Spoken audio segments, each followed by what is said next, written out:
مساء الفل على كل متابعي مطبخ رانيا طلعت. النهارده هنعمل الفطار بتاعنا حواوشي. الحواوشي هنعمله باسهل ما يكون. عندي هنا حوالي 2 كيلو من اللحمه، عليها 200 جرام من الدهون الدهون بوش، وعندي حوالي كيلو الا ربع من البصل،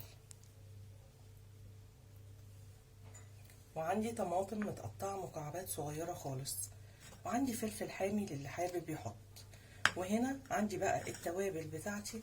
عندي معلقه بهارات اللي هي 7 بهارات، معلقه فلفل اسود، ومعلقه كبيره من الثوم البودر والبصل البودر.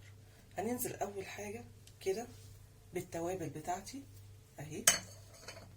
نزلت اول حاجه بالتوابل بتاعتي على اللحمه. تاني حاجه هنزل بالبصل، والبصل حطيته في مصفى عشان يصفي الميه بتاعته. انا مش عايزه الميه نهائي عشان ما تخليهوليش تبوش لي العيش بتاعي، مش عايزاه نهائي. وهعجن الكلام ده كله مع بعضه كويس قوي ونشوفه بعد ما يتعجن. انا خلاص خلصت اللحمه، حطيت عليها كل التوابل والبصل ومزجتهم كويس قوي مع بعض اهو، شايفين اتسمغت حتى. هنا هاخد جزء لاني انا عايزه احط الفلفل. في جزء ما بيحبش الفلفل الحامي، في جزء بيحب الفلفل كده اهو. هنزل بقى بشويه فلفل حامي مفرومين كده، والطماطم هاخدها بردك احطها اهي.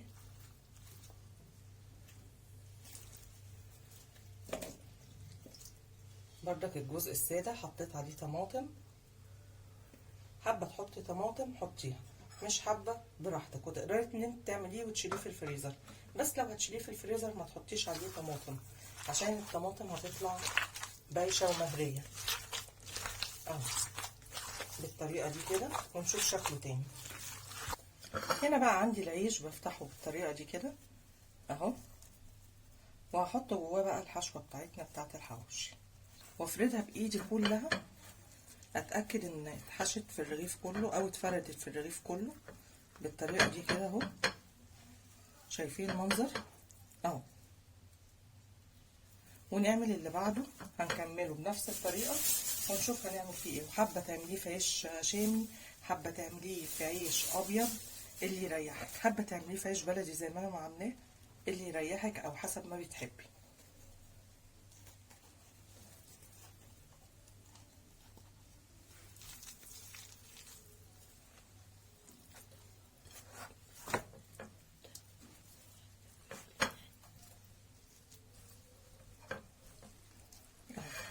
كده بالطريقه دي.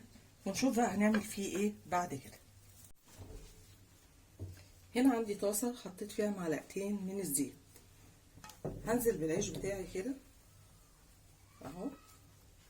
حابه تقطعين صاص، حابه تعمليه رغيفه صحيحه كده اهو، زي ما انت عايزه كده